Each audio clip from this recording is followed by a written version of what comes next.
이 복음의 과정에서 가장 중요하게 언급되는 주제는 바로 믿는 자의 죄 문제였습니다. 몇 주 동안 계속 언급하지만 이 문제는 정말 중요한 문제입니다. 모두가 죄인인 것을 깨달아야만 하는 복음의 전제도 중요하고, 오직 그리스도를 믿는 믿음으로만 의롭게 된다는 복음의 기초도 참 중요하지만, 이에 못지않게 의롭게 된 자들이 죄에 대해서 바른 지식을 가져야 하는 것도 정말로 중요합니다. 저는 이 부분에 대해 바른 지식이 없어서 오랫동안 고생을 했고요. 그리고 굉장히 많은 그리스도인들이, 교인들이 고생하는 것을 보았고 이탈하는 것도 보았습니다. 그렇습니다. 따라해봅시다. 믿는 자들은 죄에 대해서 바른 지식을 가지고 있어야 한다. 로마의 교인들도 이 부분에서 큰 문제를 겪고 있었죠. 로마서 분량을 볼 때 이 문제가 로마서에서 가장 큰 문제인 것이 분명해 보여요. 이에 비교하여 유대인들과 이방인들의 갈등은 작은 문제로 보입니다. 이것보다는. 가장 큰 것은 유대인이든 이방인이든 다 믿는 자들이었기 때문에 이들이 자기 삶에 짓는 죄에 대해서 바른 지식을 갖는 게 굉장히 중요하기 때문에 바울이 굉장히 오랜 장에 걸쳐서, 가장 긴 장에 걸쳐서 이 주제를 다루고 있다고 생각이 됩니다. 그들의 문제는 한마디로 예수님을 믿고 이제 의로워졌는데 자꾸 죄를 짓는 자신 때문에, 자꾸 정욕에 이끌리는 자신 때문에 구원에서 흔들리고 있다는 데 문제가 있었죠. 그래서 바울은 믿는 자들은 하나님의 화평에 들어간다라고 얘기를 했고, 현재의 화평이 주어지고, 믿는 자들은 계속 예수 그리스도를 닮아가는 소망의 열매가 주어진다고 그래서 언급했던 것입니다. 기억하죠? 네. 화평을 말하는 이유는 그들의 구원이 흔들리기 때문이었고, 소망을 말하는 이유는 아무리 봐도 죄를 짓는 자기 자신이 그리스도를 닮아가는 것 같지 않게 느껴졌기 때문이에요. 그런데 바울은 먼저 언급했죠. 믿는 자들에게는 화평과 소망이라는 열매가 주어진다고요. 그래서 인사해 볼까요? 당신에게는 이미 화평과 소망이라는 열매가 있습니다.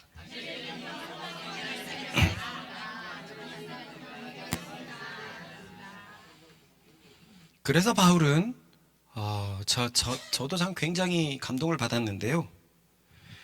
죄인일 때 하나님께서 사랑하셨다면 의인이 된 지금에서는 얼마나 더 사랑하겠냐며 그들을 향한 하나님의 사랑에 대해서 설파했습니다.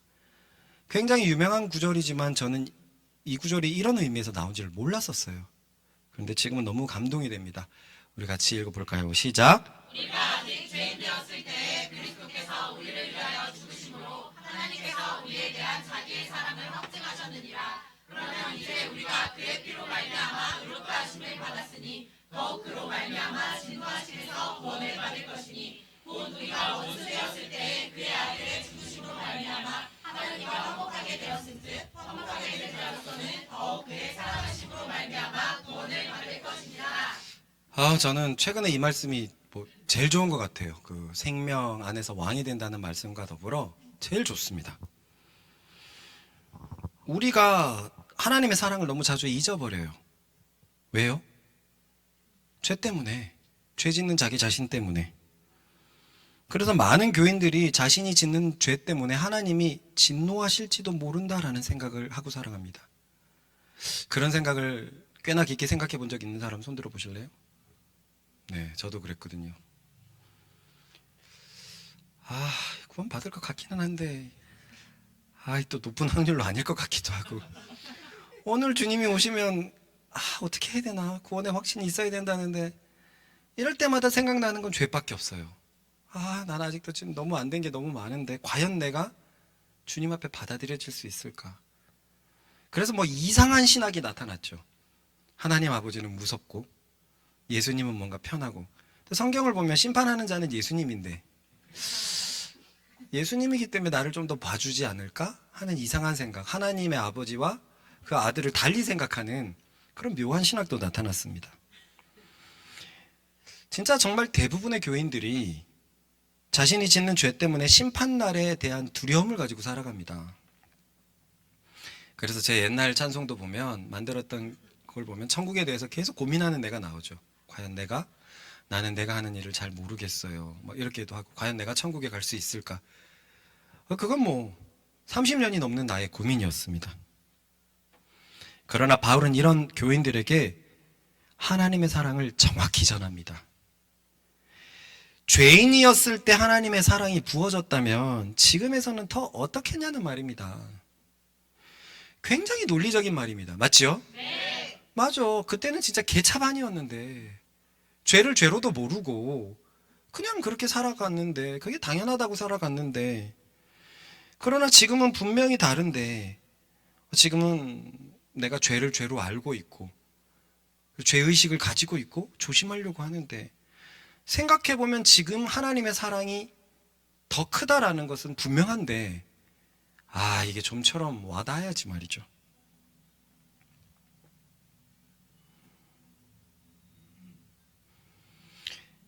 그렇습니다. 이것은 논리적으로 봐도 맞기는 맞습니다. 죄인일 때는 정말 하나님과 원수와 같았을 때인데, 우리는 그때에도 하나님의 사랑을 입었습니다. 할렐루야. 이게 말도 안 되는 거죠. 혼자 민폐인데 그 민폐도 사랑한다. 쉽지 않아요. 정말 쉽지 않은 겁니다. 죄인인데 하나님의 사랑을 그때도 입었습니다. 그런데 지금 짓는 죄들은 사실 그때 짓는 죄들과 성격이 좀 달라요. 그때는 죄인지도 모르고 그냥 막 살아갔다면, 지금은 사실 우리의 육신이 연약해서 짓는 죄입니다.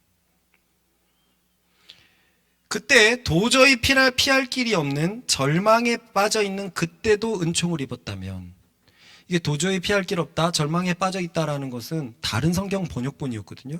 성경 말씀이라는 거예요.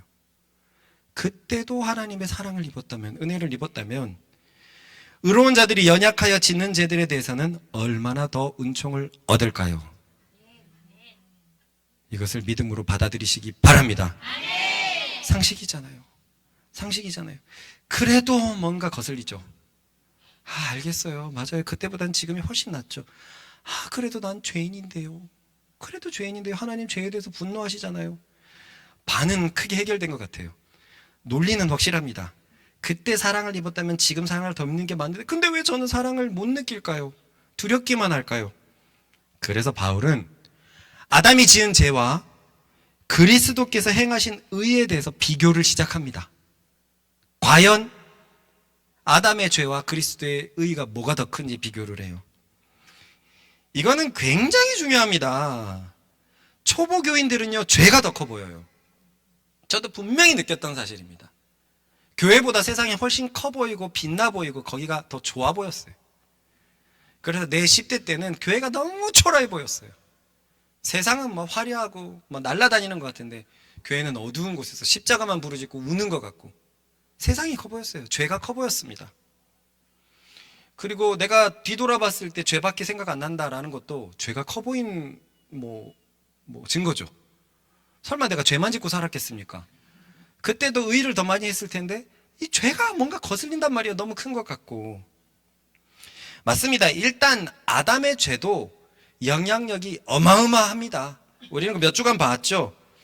단 하나의 범죄 때문에 온 인류의 사망을 뒤덮을 정도의 아담의 죄의 영향력은 대단했습니다. 읽어봅시다. 그러므로 한 사람으로 말미암아 죄가 세상에 들어오고 죄로 말미암아 사망이 들어왔느니, 이와 같이 모든 사람이 죄를 지었으므로 사망이 모든 사람에게 이르렀느니라. 우리 모자사역은 세상과 따로 가는 길을 걸어가잖아요. 그런데 갑자기 누가 좋을까요? 쪼아로니가 머리가 커가지고, 큰아빠 고등학교는 일반 학교로 가고 싶습니다. 우리의 학문은 세상이 너무 뒤떨어져 있는데 나의 총명한 머리를 빛내고 싶습니다. 그래서 그냥 뭐 식음을 전폐하고 얘기하고 막 반항하고, 그래서 고등학교로 보냈어요. 단 한 명을 보냈는데 그놈이 끼치는 영향력이 이상합니다. 아이들이 전부 다 세속화됩니다. 그럴 때, 와, 진짜 그 한 명의 위대함을, 영향력의 위대함을 보는데, 아담 한 명 때문에 그냥 지구라는 공동체가 박살이 나버렸습니다. 죄는 이렇게 무섭습니다. 그의 영향력은 진짜 대단합니다.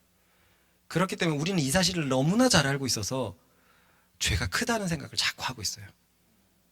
그런데요, 바울은 밝힙니다. 그리스도의 의로운 행위의 영향력은 더욱더 어마어마하다고요. 왜냐하면요, 그 어떤 죄인도 새롭게 할 수 있는 것이 그리스도가 하신 일입니다.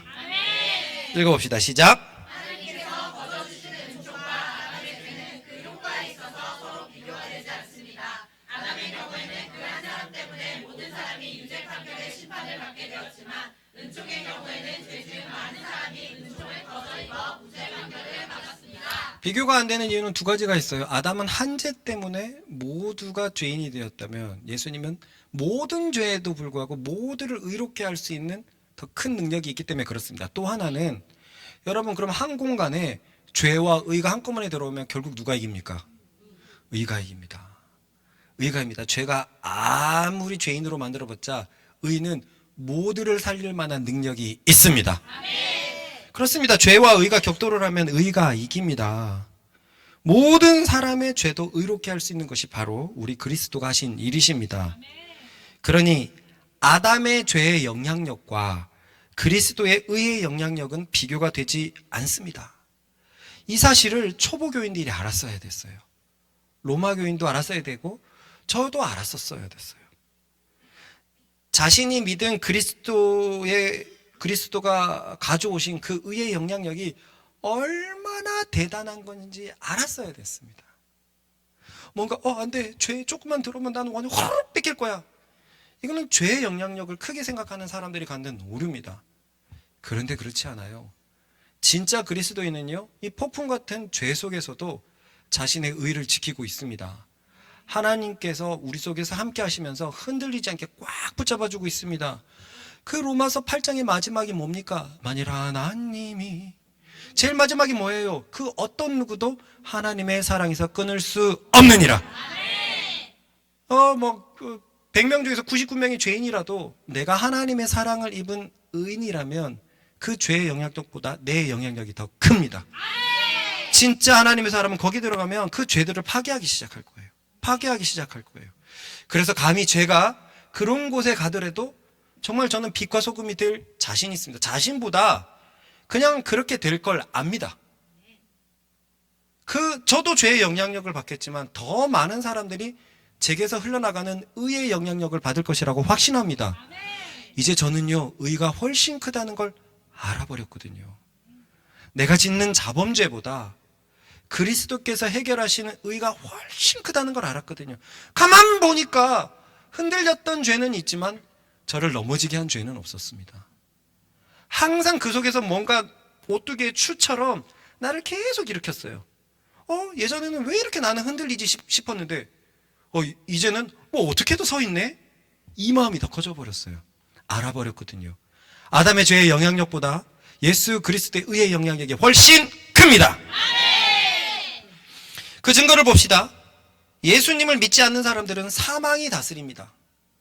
그래서 나면서 자라면서 계속 사망으로 달려갈 뿐입니다. 모든 선한 것이 사라져요. 모든 선한 것이 사라집니다. 육체의 선한 것도 사라지고, 기쁨도 사라지고, 평안도 사라지고, 그렇습니다. 그래서 사람은 늙어가면서 점점 사망의 기운에 압도된다는 것에 대해서 부정할 수 있는 사람은 아무도 없을 거예요. 그러나 믿는 자들은 다릅니다. 의를 입은 자들은 다릅니다. 사단이 다스리는 세상에서 타락한 몸을 입고 살더라도 의인들은 생명 안에서 왕처럼 살아갈 수 있습니다. 저는 이게 진짜 기대되거든요. 내 70살에 70살에는 나의 성품이 어느 정도일까? 예수님은 100이고 거기는 건들지 못하겠고 저 성자들의 어마어마한 사람들의 성품이 어느 정도라면 나는 어느 정도일까? 분명한 것은 지금보다 더 좋아질 것이라는 확신이 있어요. 확신이 있어요. 여러분들은 여러분들의 5년 후에 성품이 더 망가질 거라고 생각합니까? 차재가 5년 있다간 더 사이코가 되고, 민경이가 5년 더 있다가는 그냥 이기적이가 되고, 나래가 5년 더 있다가는 돼지 뚱뚱이가 되고, 5년 더 있다가는 우리 대준이의 말이 아주 상스러워지고. 그렇게 생각하지 않아요. 우리는 성장하고 있습니다. 사단이 다스리고 있고 타락한 육신 속에 있지만 내 속에 있는 의가 더욱더 크기 때문에 내 육신은 후패하나 우리는 점점 더 하나님 안에서 자라가고 아름답게 선하게 지어져 가는 줄로 믿습니다.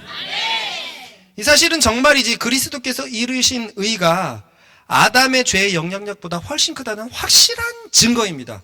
저는 여기서 너무 큰 믿음을 얻었어요. 그렇네, 나는 왜 세상과 달리 살아가지? 똑같은 문제에서도 훨씬 더 긍정적으로 바라보고 피할 길을 생각하지? 나는 세상이 가지고 있는 것을 가지고 있지 않은데 왜 불안하지 않지? 불안하기는커녕 오히려 이런 내 자신이 너무 좋지? 이건 내가 한 일이 아니다. 그리스도가 하신 일이다. 내 속에서 그리스도가 나를 점점 더 점령해 가시는구나. 정말로 죄보다 의의 영향력이 훨씬 크구나. 여러분, 솔직히 70살에 여러분의 성품이 정말 기대되는 사람, 솔직히 기대되는 사람, 저 모르겠습니다, 아리까리합니다, 그러지 말고 기대되는 사람 손 들어보세요.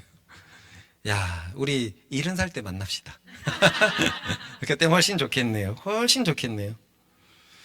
그렇습니다. 모두가 죽음의 옷을 입고 살아가는데 의인들은 생명의 옷을 입고 살아갑니다. 읽어봅시다. 시작. 한 사람의 범죄 때문에 그 한 사람으로 말미암아 죽음이 왕노릇하게 되었다면 넘치는 은혜와 의의 선물을 받는 사람들은 예수 그리스도 한 분으로 말미암아 생명 안에서 왕노릇하게 되리라는 것은 더욱더 정확히 얘기한다면 왕이 된다라는 의미보단 왕처럼 산다죠. 다릅니다. 달라요. 정확히 보면 왕처럼 산다. 감사하게도 우리는 분명히 경험하고 있죠. 말씀 사랑이라는 이 나라에서 세상이 말하는 것들은 힘을 잃고 있습니다. 맞습니까? 네. 대신 생명을 우리는 얻고 있습니다. 평안과 기쁨을 얻고 있습니다. 세상이 볼 때는 참 초라하고 볼품없는 것이 참 많지만 우리는 우리를 스스로 그렇게 생각하지 않습니다.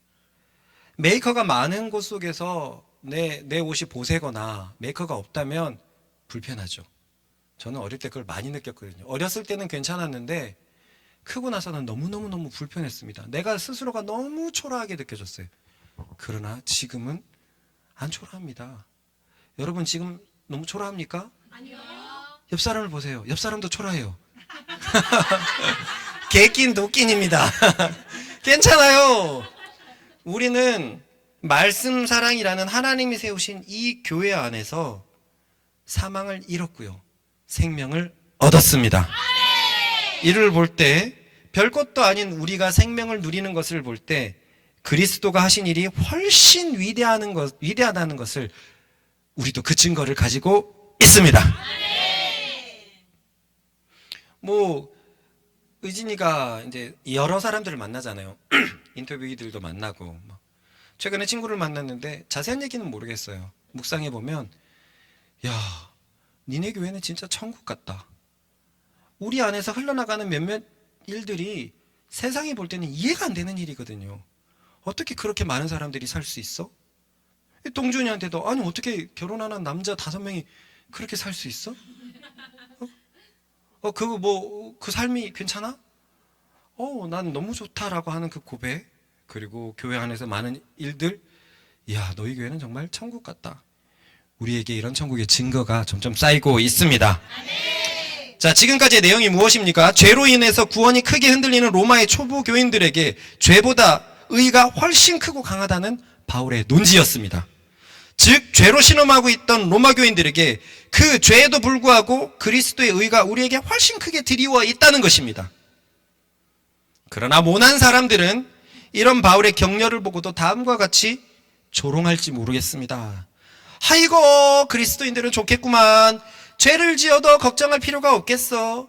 죄보다 그리스도의가 훨씬 크다고 하니 말이야. 아니, 오히려 죄를 더 지어야 하겠어. 지을 때마다 그리스도의 의의 위력을 실감할 테니까 말이야.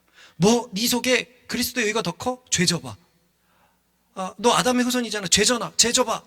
그럼 너는 그리스도의 의가 너를 훨씬 더 붙잡을 거야. 옆에서 그러겠죠. 맞아. 그리스도인들은 죄가 더한 곳에 은혜가 더하다고 더욱 넘친다고 하는 이들이야.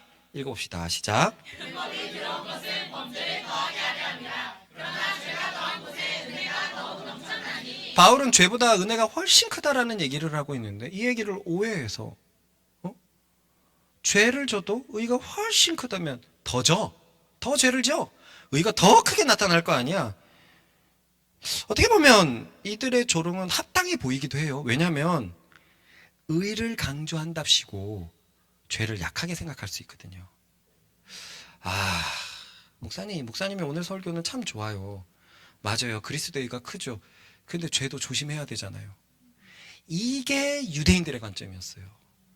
왜냐하면 죄를 담당하는 것이 율법이었기 때문에 그래요. 근데 바울은 율법을 막 헌신짝처럼 던집니다.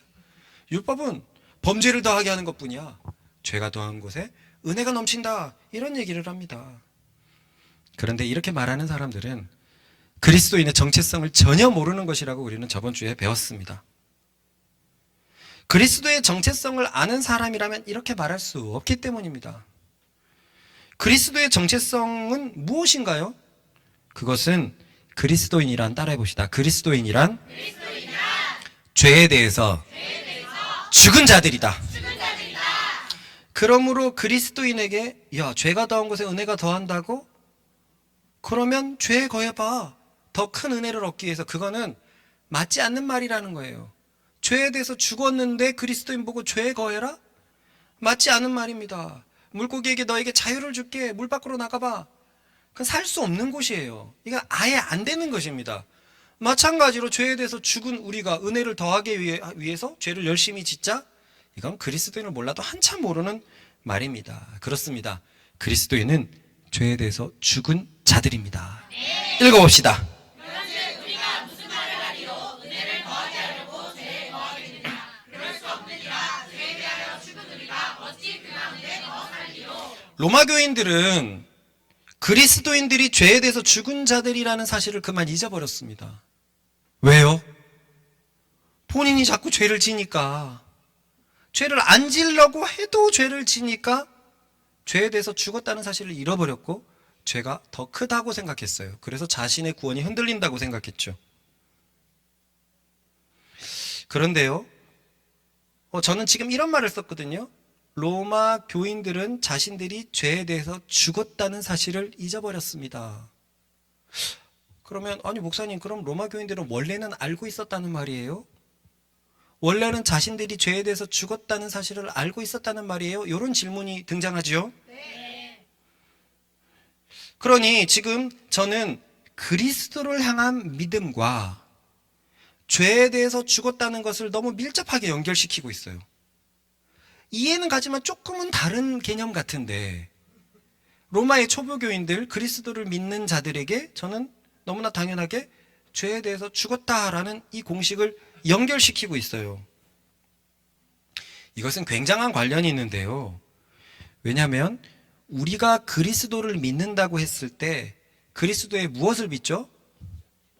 십자가를 믿습니다. 그것은 쉽게 생각해서 따라해 봅시다. 우리를 향한 대속적 죽음을 믿는다.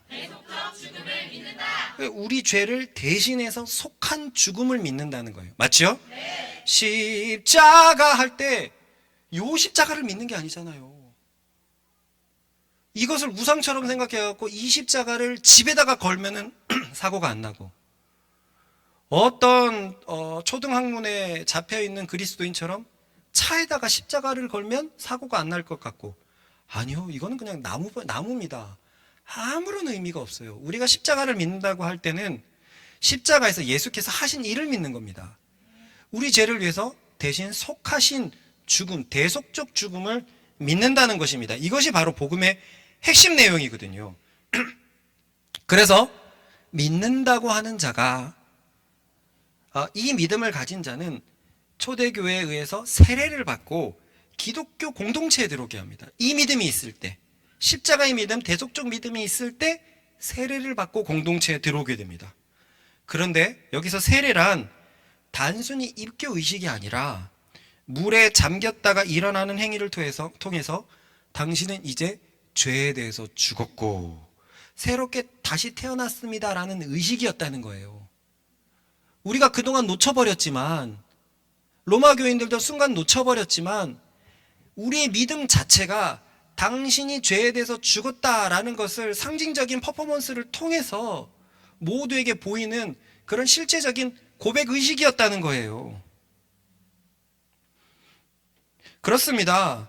세례란 내가 그저 물에 들어갔다가 나오는 행위일 뿐이지만, 이 행위가 의미하는 것은 그리스도께서 십자가에서 죽으실 때 나 역시도 그 속에서 함께 죽었다는 것을 의미하는 거예요. 이 의미가 중요한데요, 뭐냐면요, 그리스도가 누구를 위해서 죽었죠? 모두를 위해서 죽었습니다. 어떤 사람도 그리스도를 믿을 때 그 대속적 죽음의 대가를 가져갈 수 있습니다. 그죠? 그러므로 내가 믿는다는 것은 십자가에서 모든 사람을 향해서 죽었을 때 나도 거기에 속했다는 거예요. 그분은 이미 모든 사람을 위해서 죽었기 때문에 내가 그분의 죽음을 믿는다는 것은 그 대속적 죽음의 대가, 십자가에서 치러졌던 그것을 나도 거기에서 얻어갔다라는 의미입니다. 얻어갔다는 의미입니다. 우리 한번 읽어봅시다. 시작.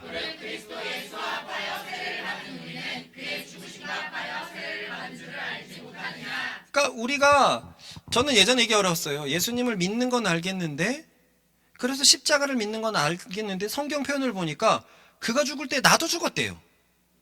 그 십자가에서 나도 죽었다라는 표현이 영 좀 어려웠습니다. 그런데 원래 그것이 복음의 기본이었어요. 그가 십자가에서 모두를 향해서 죽었고, 이미 거기에서 죽었고, 우리가 믿는 것은 그 십자가에 가깝고 함께 죽어서 내 생명을 가져오는 행위이기 때문에 그리스도의 죽음에는 내 죽음이 연합해 있었던 것입니다. 그렇습니다. 세례는 그래서 물에 잠기는 것으로 인해서 나도 그리스도와 함께 죽었고, 또 일어남으로 인해서 나도 그리스도와 함께 살았다라는 것을 보여주는 의식이었습니다. 읽어봅시다. 시작. 그러므로 우리가 그의 죽으심과 하여 세례를 받음으로 그와 함께 장사되었나니. 우리는 저번 주에 바울이 우리가 함께 주와 죽었다라는 것을 강조하기 위해서 바울만의 독특한 표현이 있었다는 것을 보았지요. 그 독특한 표현이 무엇이었습니까? 장사 지내다. 장사 지내다. 그렇습니다. 바울은 이 장사 지내다라고 표현을 하고 있는데, 이런 표현은 신약에서 바울 사도만 쓰고 있어요. 장사 지내다라는 표현은 땅에 파묻혀 있다라는 뜻이거든요.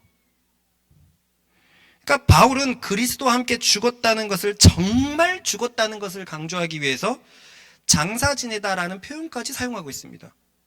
왜냐하면 그리스도가 십자가에서 죽고 부활하는 3일 사이에 그는 땅속에 죽어 있었기 때문입니다. 그의 육체가. 그래서 이것까지 해도 의미를 넣어버린 거예요. 그래서 그리스도를 믿는 자는 그와 함께 십자가에 못 박힌 자고, 그와 함께 장사 지낸 자고, 그와 함께 부활한 것이다. 그리스도의 죽음과 장사 지냄과 부활함에는 우리의 연합이 있다라는 것을 바울은 강조하고 있었던 것입니다. 고로 믿는 자는 세례를 받을 때 진짜 믿음이 있어서 세례를 받았다면, 이제 그리스도를 믿는 나는 그리스도와 함께 세상과 죄에 대해서 죽었습니다라는 이 신앙을 고백한 것입니다.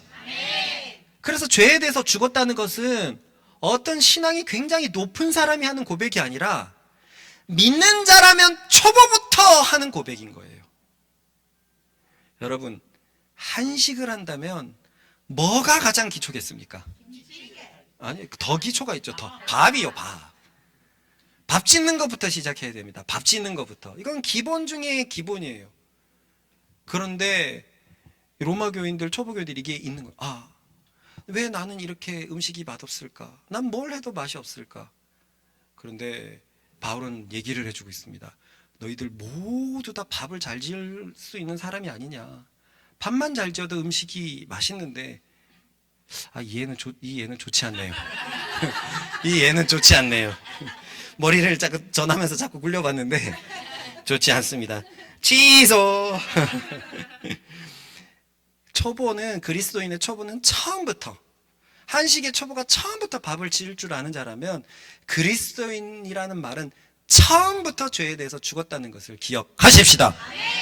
이렇게 되니까 진짜 많은 고민이 생길 겁니다. 대부분의 사람들은 저 믿음의 고위 영역에 있어야 된다라고 얘기하는 건데 바울은 지금 여기 있다라고 얘기하니까 나는 믿음이 있는 거야 없는 거야 이런 고민에 빠지겠죠. 믿음이 없으니까 내가 죄에 대해서 살아있구만 이런 고민을 하는지도 모르겠습니다. 일단 여기서 다음 논지로 넘어가기 위해서 우리 속에 이 의문을 분명히 해결하고 넘어갑시다. 뭐라고? 그리스도를 믿는 자는 죄에 대해서 죽은 자라고? 그래서 지금 말한 것처럼 그럼 나는 믿음이 있는 거야 없는 거야 라는 고민에 빠지게 되죠. 내가 짓는 죄는 뭐야? 나는 분명히 그리스도를 믿는다고 하는데 내가 짓는 이 죄들은 뭐지? 우린 저저번 주에 이 문제를 사실상 다뤘죠. 그렇습니다. 대부분의 그리스도인들이 예수님을 믿고 나서도 죄를 짓습니다. 안타깝게도.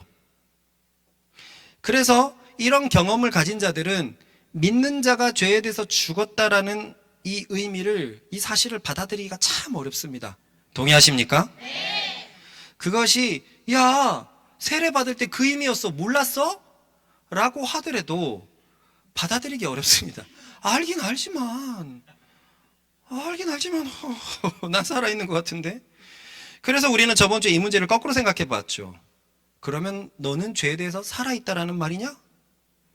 아닙니다. 진정한 그리스도인은요 이 말을 절대로 할 수가 없습니다. 왜냐하면 그가 짓는 죄는 연약하여서 짓는 죄이지 의도적으로 마음이 원해서 짓는 죄는 아닐 것이기 때문입니다.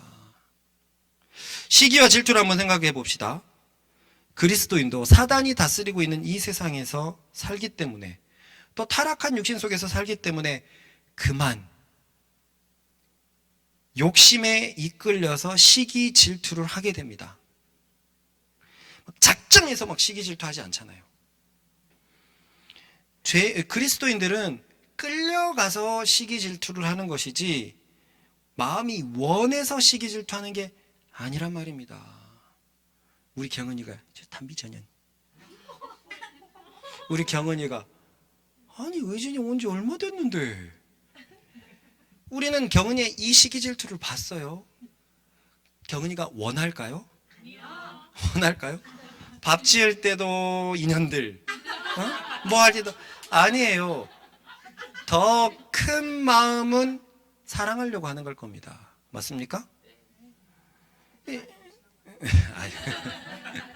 아니에요.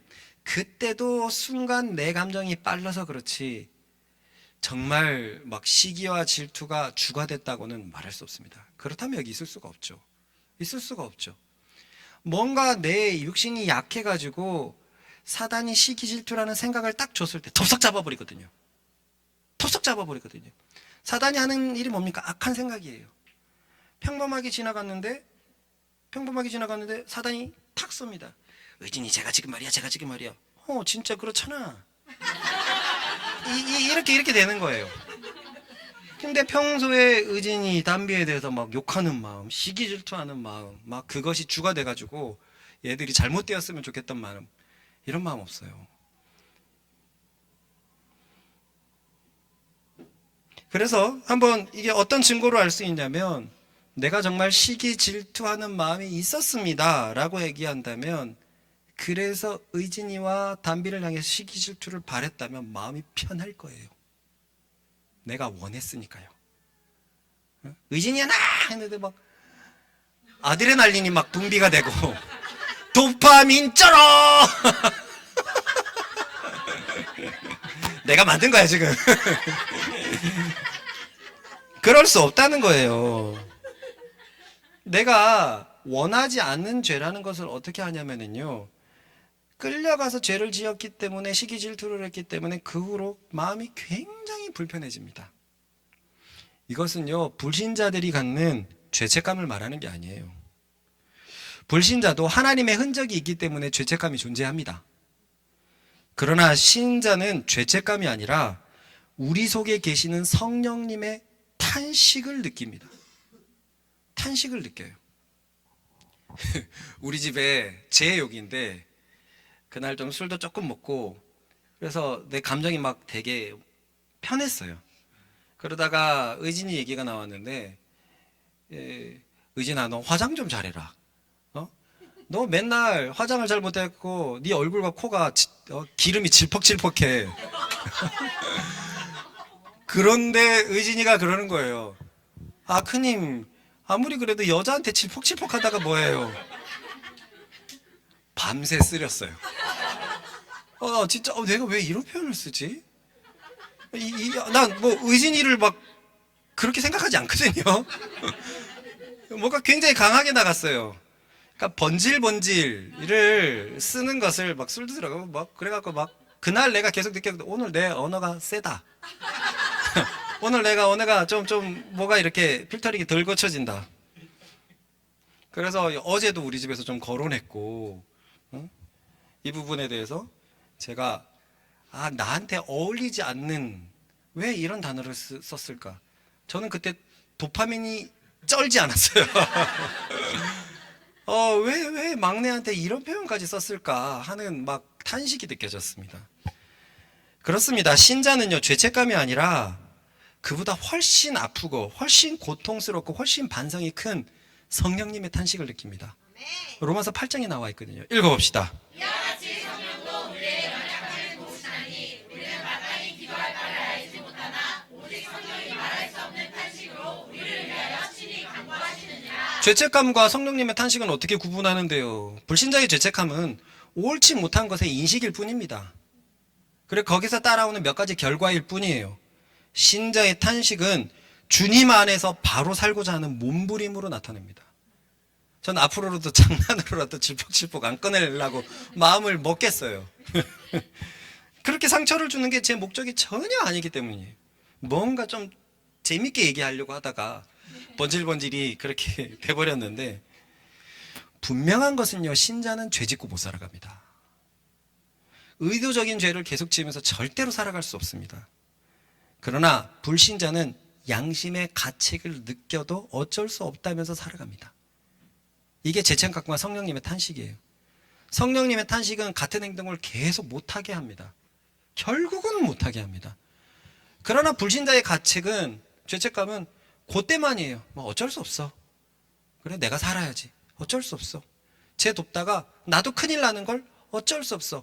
여기서 끝나버립니다. 예전에 우리가 죄에 대해서 죽었다는 것을 이렇게 말한 적이 있습니다. 어떤 민폐를 끼치는 사람이 일터에 함께 있다고 했을 때 당신은 다른 사람들과 함께 그를 욕하는 것이 마음에 편합니까? 아니면 그를 사랑하는 것이 마음에 편합니까? 사랑하는 것이 편하죠. 의인은 욕하는 것에 굉장한 불편을 느낍니다. 동감할 거예요. 같이 미워하는 것은 영 내 옷이 아닌 것 같은 느낌을 바랍니다. 저 사람 되게 민폐인데. 그리고 옆에서 영향력 있는 사수나 다른 사람들이 같이 욕할 때 뭔가 동조해 주길 바라는데, 처음엔 나도 모르게 좀 그런 경향이 있더라고요 하는데, 그 사람 앞에 나가가지고 저 태화도 그러더라, 너 문제가 있어 할 때 뭔가 굉장히 뭐가 무너진 것 같고 뭔가 굉장히 아픕니다. 그래서 내 속에서 뭐 성령님의 탄식이 뭐라도 해놔요. 결국 그리스도인들은 계속 담배 피면서 그들과 함께하면서 그 사람 욕하는 게 편하기보단 결국은 그 사람을 품어주고 손 내미는 게 훨씬 더 편합니다. 그것이 설령 눈에 보이는 어떤 불이익으로 다가오더라도 그리스도인은 이 마음에서 벗어날 수가 없어요. 기억하세요. 진짜 믿는 자라면 절대로 그냥 두지 못합니다. 우리 속에 성령이 그것을 허락하지 않기 때문입니다.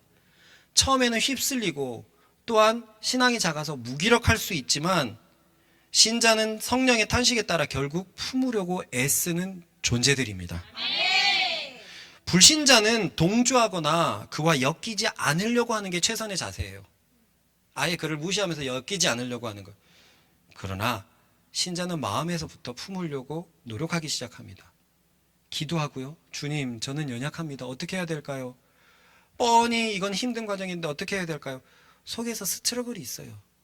그리고 신자는 그 성령님께 자신을 맡기고 성령님이 인도하는 대로 움직여집니다. 이것이 죄에 죽었다는 신자의 증거입니다.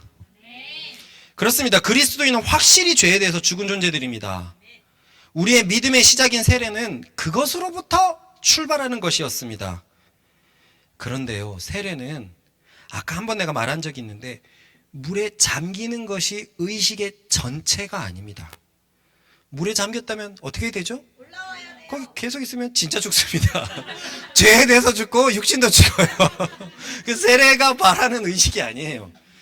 일어나는 거예요. 일어나는 겁니다. 다시 한번 4절 읽어볼까요? 시작. 그러므로 우리가 그의 죽으심과 합하여 세례를 받음으로 그와 함께 장사되었나니 이는 아버지의 영광으로 말미암아 그리스도를 죽은 자 가운데서 살리심과 같이 우리로 또한 새 생명 가운데서 행하게 하려 합니다. 우리는 물에 잠기는 의식이 믿음으로 그리스도의 죽음에 연합하는 의식이라는 것을 이제 배웠습니다. 그럼 물에서 일어나는 의식은 어떤 의미가 있을까요? 그리스도의 부활에 연합하는 의식이었습니다. 할렐루야. 읽어봅시다. 시작. 만일 우리가 그의 죽으심과 같은 모양으로 연합한 자가 되었으면 또한 그의 부활과 같은 모양으로 연합한 자도 되리라. 그래요. 세례는 죽으심에 연합한 것의 의미도 있었고 부활에 연합했다는 것도 의미가 있었습니다. 예전에 고린도 전서 묵상 때 복음에 대해서 우리가 배운 적이 있거든요. 그때 복음을 한 문장으로 정의하면 어떻게 된다고 했습니까? 주어부터 합시다. 주어. 예수님이 그리스도께서 우리를 위하여 죽으셨다. 이것이 복음의 한 문장입니다. 그런데 제가 그때 복음을 두 문장으로 만들면 어떻게 된다고 했는지 기억납니까? 우리를 위해서 죽으시고 부활하셨다는데 우리를 위해서 부활하셨다예요. 읽어보겠습니다. 시작. 내가 본 것을 먼저 너희에게 전하였느니 이는 성경대로 그리스도께서 우리 죄를 위하여 죽으시고 장사지는 바 되셨다가 성경대로 사흘 만에 다시 살아나사 내가에게 보이시고 그의 12제자에게와 맨 나중에 완성되지 못하여 난 자 같은 내게도 보이셨느니라. 바울은 여기서 복음을 정의를 하고 있는데요.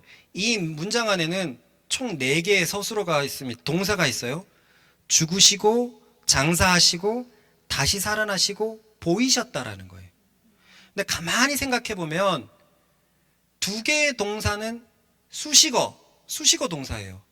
죽으시고 장사하시고 다시 살아나시고 보이셨다. 장사 지낸 것은 죽음의 확증이라면 보이셨다는 것은 부활의 확증입니다. 그래서 이 표현을 보면은 4개의 서술어가 있지만 성경대로라는 단어는 2개의 서술어에만 있어요. 성경대로 죽으시고 성경대로 다시 살아나셨다. 이것이 복음의 완성된 문장입니다. 그래서 복음을 2문장으로 줄이면 예수께서 우리를 위해서 죽으시고 우리를 위해서 다시 사셨다가 됩니다. 옆 사람에게 복음을 가르쳐 줄까요? 한번 얘기해 봅시다.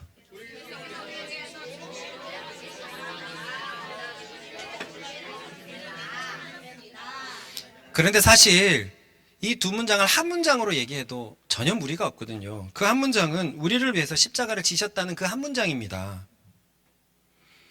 왜냐하면 이 한 문장에 우리를 향한 그 인류를 사망으로 이끌었던 그 죄가 해결됐기 때문에 그래요. 죄는 부활해서 해결되지 않았어요. 모든 사람이 지옥으로 가고 사망의 기운으로 덮여 있는 건 죄 때문이었습니다. 죄는 십자가가 해결했습니까? 부활이 해결했습니까?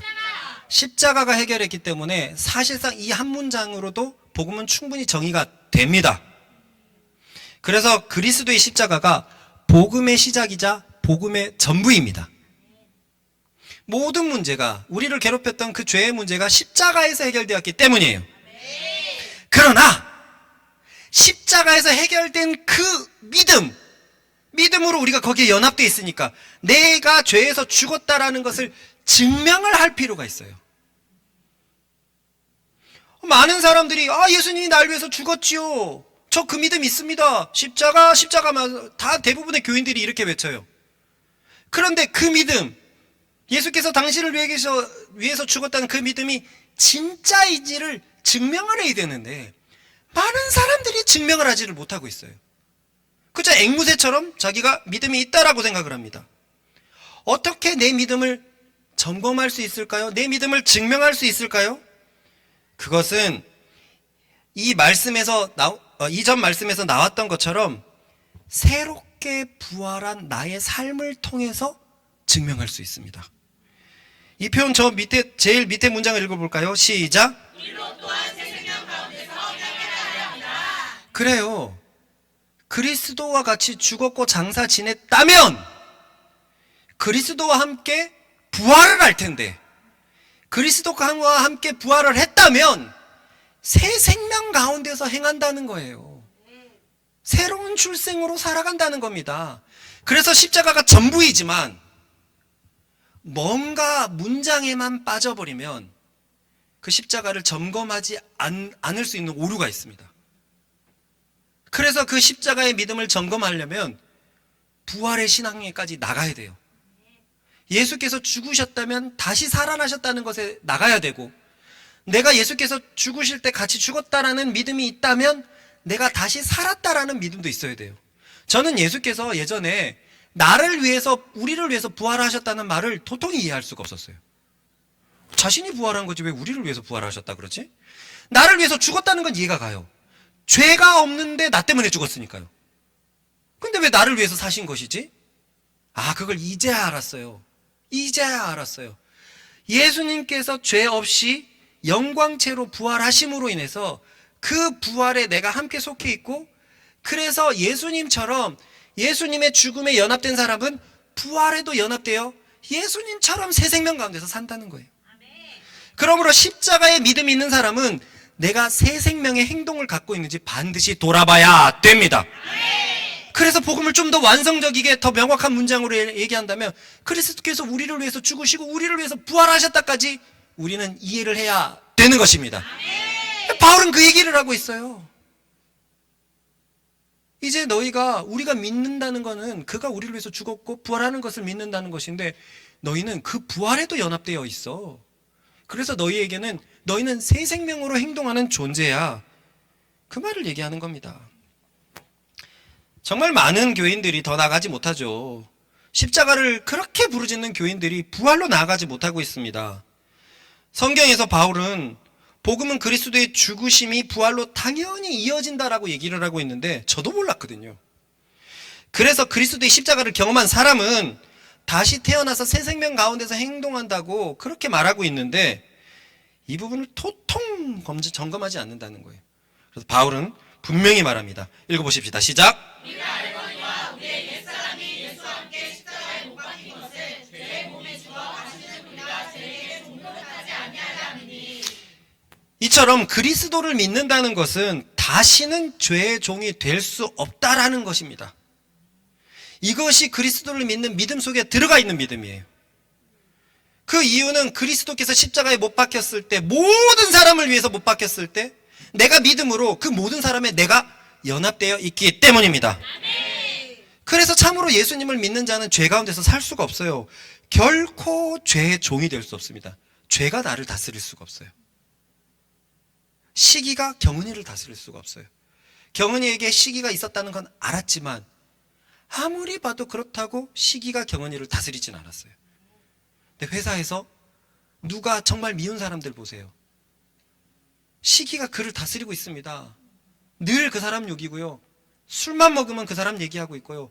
그 사람 때문에 머리 지끈지끈하고요. 그 문제에서 해결해 나오질 못해요. 예수 믿는 사람은 죄의 종이 될 수 없습니다. 죽었어요. 죽었습니다. 완전히 죽어버렸습니다. 그렇습니다. 죄로 죽었던 우리가 그리스도 때문에 죄에 살아있던 우리가 그리스도 때문에 죄에서 벗어나게 되었습니다. 읽어봅시다. 시작. 그럼 이제 죄에서 벗어난 그리스도인들은 어떻게 살아야 하는 것일까요? 그것은 한마디로 부활하신 그리스도처럼 사는 것입니다. 부활하신 그리스도처럼 산다고? 굉장히 뭔가 광대하죠. 그게 어떤 삶이야? 그것에 대해서 바울이 이렇게 가르쳐주고 있어요. 읽어봅시다. 시작. 만일 우리가 그리스도와 함께 죽었으면 또한 그와 함께 살 줄을 믿노니 이는 그리스도께서 죽은 자 가운데서 살아나셨음에 다시 죽지 아니하시고 사망이 가시기를 주장하지 못할 줄을 알리로라. 바울은 분명히 말합니다. 부활한 그리스도는 사망과 상관없는 자로 사셨습니다. 여기서 일단 생각해 봐야 될 게 있어요. 부활하신 그리스도가 사망이 주장하지 못했다면 부활하기 전에 그리스도는 사망이 그를 주장하셨는가? 이 말은 그렇게 해석할 수도 있어요. 그죠?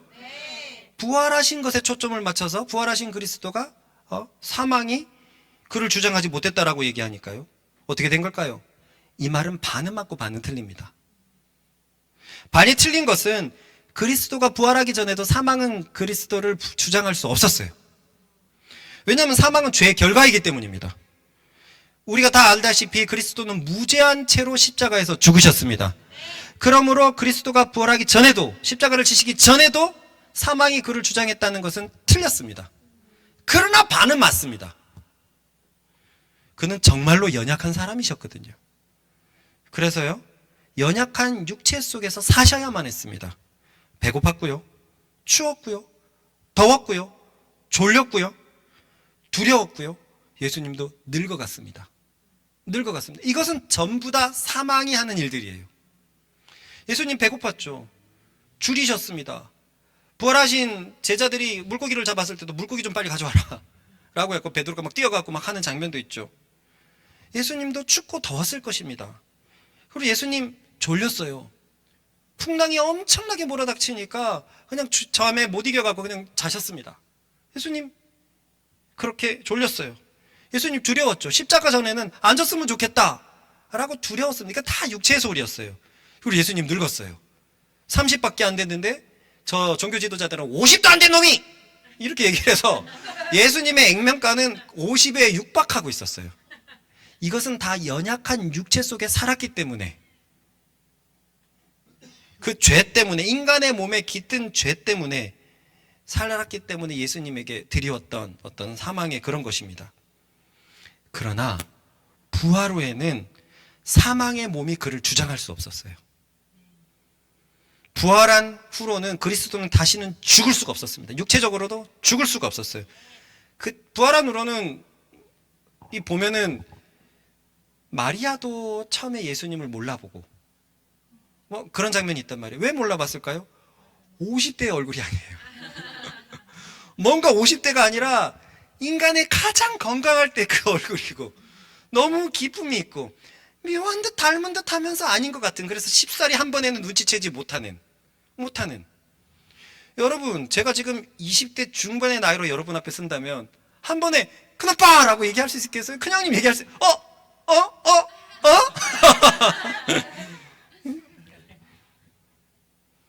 부활한 후에는 사망이 예수님을 완전히 주장할 수가 없었어요. 그리스도는 죽을 수 없는 존재가 되어버렸고 영향도 줄 수가 없는 그러한 영광체를 입었습니다.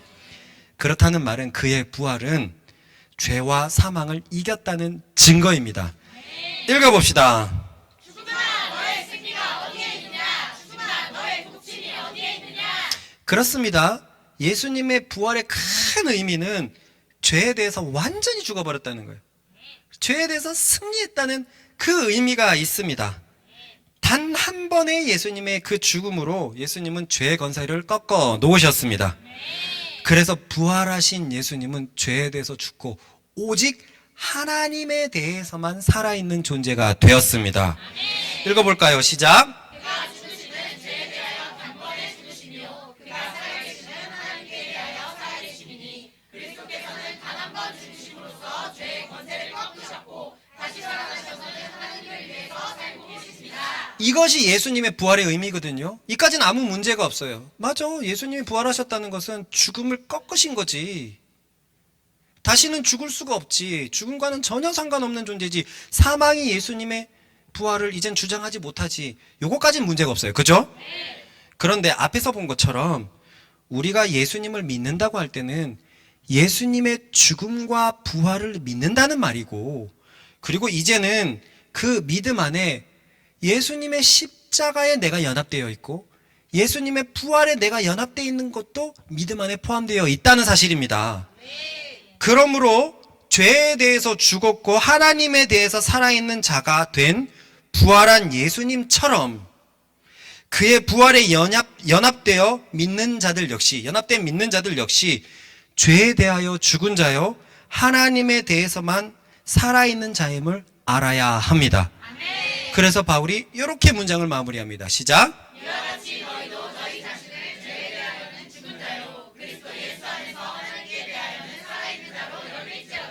예수님의 부활은 사망이 그를 주장하지 못했어요.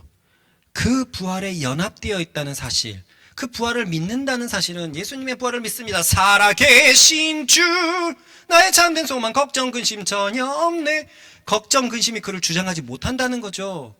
예전에는 참 힘차게 불렀지만 저 정도까지 되나? 저거는 뭐 베드로나 바울 같은 사도들만 가능한 것 아닌가? 그런 생각을 했는데요. 예수님의 부활을 찬양한다는 것은 사실은 그 부활 속에 나도 있다는 것이고 나도 더 이상 사망이 주장할 수 없다는 믿음이 그 안에 있었다는 사실을 바울은 지금 이 교인들에게 가르쳐주고 있는 거예요. 가르쳐주고 있는 겁니다. 이와 같이 너희도 너희 자신을 죄에 대해서는 죽은 자요 그리스도 예수 안에서 하나님에 대하여서만 살아있는 자로 여길지어다. 이것이 바로 그리스도인들입니다. 하나님에 대해서 살아있습니다. 하나님을 위해서 삽니다. 죄에 대해서 더 이상 이끌려가지 않고 살지 않습니다. 하나님의 통치를 받으면서 살아갑니다. 말씀을 여기서 맺으면서 우리가 꼭 기억해야 할 사실이 있습니다. 그것은 설교 중간에 언급했던 것처럼 참 많은 교인들이 죄에 대해서 죽은 자로 하나님에 대해서만 살아있는 자로 여기지 못한다는 사실이에요. 믿지 못한다는 사실입니다. 그리고 저 역시 마찬가지였습니다. 저번에 언급했던 것처럼 저는 20대 후반에 로마서 강해를 전한 적이 있어요. 그때 지금 생각해보면 로마서의 다른 부분에 대해서는 설교한 것이 기억이 하나도 안 나거든요. 근데 이 본문은 아직도 기억이 나요. 이 본문은. 그게 여길지어다. 죄에 대해서는 죽은 자로 여길지어다. 이 기억이 아직도 납니다. 그때 말씀을 준비하면서 고민하고 괴로웠던 기억이 나요. 저는 당시 은밀한 성적인 죄에 더 깊이 들어가고 있을 때였습니다. 그래서 저는 굉장한 정죄 속에서 살아가고 있었어요. 정죄 속에서. 성령의 탄식 속에서 그 정죄 속에서 살아가고 있었습니다. 그러다가 로마서 강해를 전하는데 이 말씀, 이 본문에 도착한 거예요. 이 본문은 뭐라고 얘기합니까? 너희는 죄에 대해서 죽었다 라고 언급합니다. 2절에서도 언급하고 11절에서도 언급을 합니다. 근데 저는 그 당시 은밀한 죄가 자꾸 스물스물 커져가고 있었기 때문에 이 말이 도저히 믿어지지가 않는 거예요. 그래서 나는 어떻게 설교를 해야 되지? 이 말이 무슨 의미일까? 그래서 아까 말한 것처럼 신앙이 좋은 사람은 죄에 대해서 죽었다라고 얘기를 해야 될까?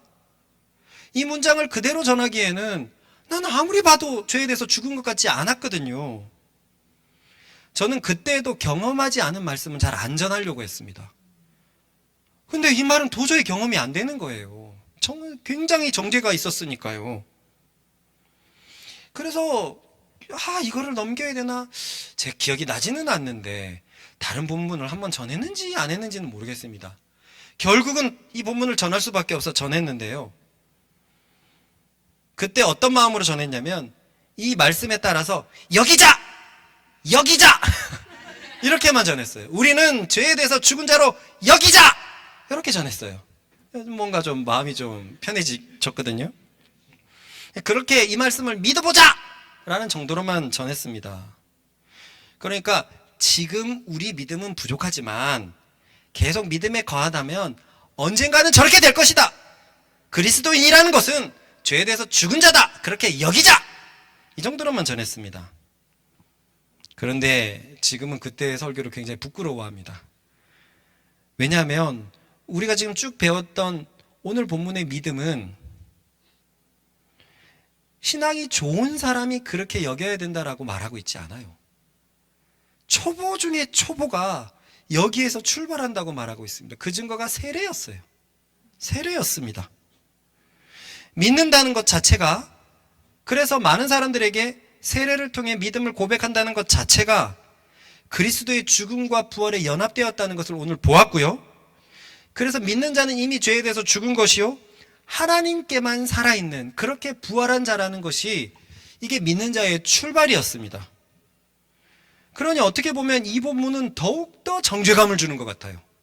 아마 제가 그때 더 공부를 해가지고 이건 초보 때 고백하는 거야 그랬으면 저는 뭐 어떻게 했을지 모르겠어요. 어떻게 전했을지 모르겠어요. 그러니 우리의 믿음에 의심을 더하는 것 같습니다. 나는 믿음이 없는 사람이 확실해. 이게 안 믿어져. 나는 십자가의 죽음에 연합되어 있지 않나 봐. 내가 새 생명을 한다고? 사망이 나를 주장하지 않는다고? 아닌데 나는 너무 연약한데? 내 믿음의 의심만 커져가는 것 같아요. 그럼 우리는 믿음이 없는 걸까요? 여기에는 아주 중요한 열쇠가 있습니다. 여러분, 이 말씀이, 로마서의 말씀이 자꾸 앞에 있는 것 같아요. 뭔가, 그죠? 내가 경험해야 되는데, 지금 목사님이 계속 반복해갖고 머리에 들어왔는데 이것을 내 거로 여기는 데는 참 어렵습니다. 난 죄에 대해서 죽어있다고, 하나님께만 대해서 살아있다고? 그런데요, 여러분, 아주 중요한 열쇠가 있습니다. 이 믿음을 소유하기 위해서 계속 유지하기 위해서 아주 중요한 열쇠가 있어요. 그것은 바로 그리스도입니다. 그 증거로 오늘 본문이 이 죄에 대해서 죽었다는 이 본문에 그리스도가 자그마치 15번이나 언급이 돼요. 총 11절 속에서 그리스도가 15번이나 언급이 됩니다. 그러니까 지금 이 본문에 가장 반복되는 것은 죄도 아니고 죽음도 아니고 부활도 아니고 연합도 아니었어요. 세례도 아니었습니다. 우리는 그냥 지나갔지만, 늘 그리스도가 이삭해서 지나갔지만 바울은 온데만데 그리스도를 도배하고 있어요. 이뿐입니까? 저번 주 말씀을 기억하세요? 5장에서도 계속 그리스도로 말미암아가 계속 등장하고 있었어요. 5장까지는 안 세어봤는데 여기까지 그리스도가 진짜 심각할 정도로 많이 언급됩니다. 이것이 열쇠예요. 많은 사람들이 그리스도를 처음 믿을 때, 그의 십자가를 처음 믿을 때는 그리스도에게 집중합니다. 그런데 그 후로는 그리스도에게 집중하지 않아요. 저도 그랬거든요. 그리스도는 하실 일을 다 해서 죽었고, 나는 십자가 예수님 믿었고, 이 시대는 성령님의 시대인데, 그래서 그 뒤로는 그리스도에 대해서 뭘 어떻게 접근해야 될지 몰랐어요. 이해가 가죠? 많은 교인들이 이렇게 그리스도에 대해서 접근을 해요. 그런데 바울은 의롭게 된 후에 복음의 과정 속에서도 역시 예수 그리스도가 얼마나 중요한 열쇠인지 보여주고 있습니다. 이제 분명합니다. 예수님을 아는 것이야말로 믿음과 생명을 경험하는 것이요, 죄에 대해서 죽었다는 믿음을, 하나님에 대해서만 살아있다는 믿음을 소유하게 된다는 것을 말입니다. 우리가 처음에는 십자가에서 나를 위해서 죽었다는 것을 굉장히 겉으로만, 피상적으로만 받아들였어요. 그런데 우리가 계속 놀라는 게, 신앙이 깊어지면서 뭘 느낍니까? 그가 우리에게 가져온 지위와 특권과 권세와 은혜와 영광이 얼마나 대단한지 놀래고 있어요. 우리가 신앙이 없을 때는 예수 그리스도를 왜 그렇게 칭찬해야 되는지 몰랐습니다. 전 그런 생각도 했어요.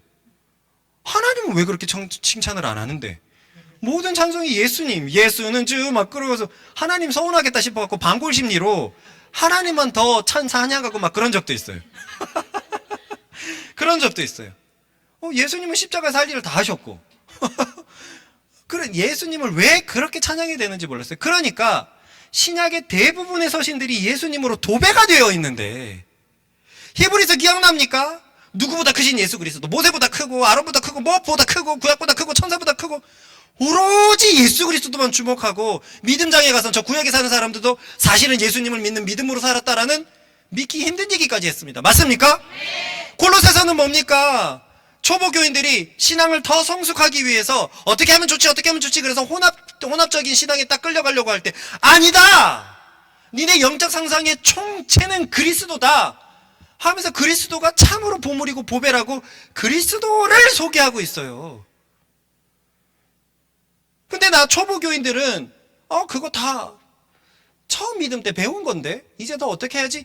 그렇게 함으로 말미암아 죄에 대해서 죽었지만 그 권세를 명명백백히 살아가지 못하는 겁니다.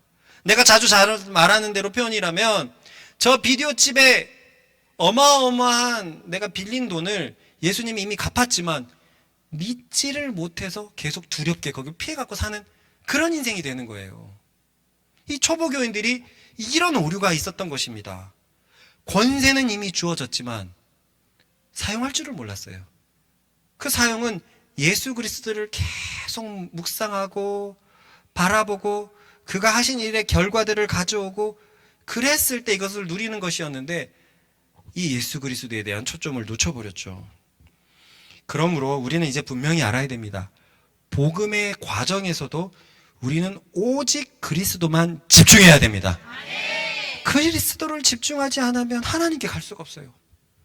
그러니까 그리스도만 찬양하는 게 맞았어요. 그리스도를 찬양해야지만 하나님을 찬양할 수 있었어요. 근데 난 그리스도를 제쳐놓고 하나님을 찬양하려고 하니 말이 안 되는 겁니까? 뭐 유대인과 뭐가 다르게 뭐 그렇게 다르겠어요. 그래서 히브리서 저자가 이렇게 말했던 겁니다. 읽어봅시다. 시작.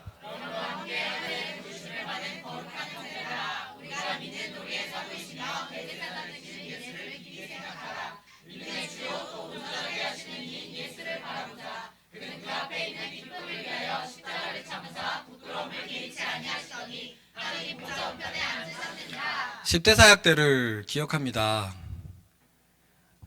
강남에서 연합사역을 말씀을 전할 때 당시 나는 뭔가 신비한 영향을 받고 있어서 하나님 오늘 이 연합사역에 많은 10대들이 올 텐데 저는 어떤 주제를 전할까요? 나에 대해서 전하라. 첫 주에 예수님 전했습니다. 우리를 위해서 십자가를 지신 얘기 모두 다 알고 있는 얘기를 전했어요. 그렇지. 모든 신앙은 복음의 기초에서 시작해야지. 십자가를 전했어요. 두 번째 달이 되었습니다. 또 기도했어요. 미리 한 3시간, 4시간 전에 가고 교회 앞에 있는 벤치에 앉아서 기도했습니다. 이번 달은 하나님 뭘 전할까요? 또 나에 대해서 전하라 그럼. 굉장히 당황했습니다. 당황했어요. 저번 달에 다 했는데? 그래서 두 번째는 예수님에 대해서 전했는데 되게 죽 썼어요. 저번 달에 십자가랑 부활을 다 전했는데 생명 있게 못 전하겠더라고요. 세 번째 달이 되었습니다. 또 벤치에 가서 이제 주님께 물어봤어요. 나에 대해서 전하라. 내가 잘못 들었구나. 그래서 예수님이라는 주제를 내려놓고 10대들이 좋아할 만한 비전 이런 것들을 전했습니다. 예수님을 몰랐던 거예요. 근데 히브리서 저자는 뭐라고 얘기합니까? 예수님을 깊이 생각하랍니다. 그리고 예수님을 바라보랍니다. 그랬을 때 우리의 믿음이 온전해진다는 겁니다. 여러분, 키는 예수님입니다. 복음의 전제에서도 키는 예수님이고 복음의 기초에서도 키는 예수님이고 복음의 과정 속에서도 키는 예수님입니다. 예수님을 매일 먹고 마시고 그를 묵상하는 것, 그를 생각하는 것, 그의 십자가가 가져온 의미, 예를 들어서 그렇습니다. 이 말씀에 깨어있으면 내일 가갖고 또 누구를 시기하는데 이 말씀에 확실하게 깨어있으면 예수님의 죽으심에 내 죄가 죽었는데 내가 왜 시기하고 있지? 이건 어울리지 않아. 여기서 머무르지 않죠? 그리고 예수님의 부활에 내가 있는데 어떻게 품어야 할까? 이렇게 고민하게 되는 거예요. 예수님께 깨어있을 때 우리는 그 의미를 경험할 수 있고 그래서 종국에는 죄에 대해서 죽은 우리를 하나님에 대해서는 살아있는 우리를 발견하게 될 것입니다. 우리 말씀 사랑은 그리스도 안에서만 계속 믿음을 점검하는 우리들 되십시다. 내가 믿는 믿음, 내가 가지고 있는 믿음이 어떤 믿음인지 성경으로 계속 돌아보고 점검하는 우리들이 되기를 바랍니다. 예수님처럼 부활에 연합하여 부활의 삶을 살고 있다면 이 역시 예수님을 주목하십시다. 부활하신 예수님이 사망이 그를 주장하지 못했다면 그 부활에 연합된 우리에게도 사망이 우리를 절대로 주장할 수 없습니다. 우리 주 한번 힘껏 외치고 이 죽음과 부활의 열쇠를 알게 하여 주십시오. 이 믿음을 알게 하여 주십시오. 우리의 믿음이 사실 여기서부터 시작되어 있는데 그 권세를 모르고 살아가는 우리를 불쌍히 여겨주시고 오늘도 예수님에 대해서 알게 하여 주십시오. 은혜를 더하여 주십시오. 성경에는 예수님 그리스도에 관한 얘기가 전해지면 은혜가 부어진다고 했는데 그 은혜를 오늘 사모합니다. 주 한 번 외치고 기도합니다. 주여!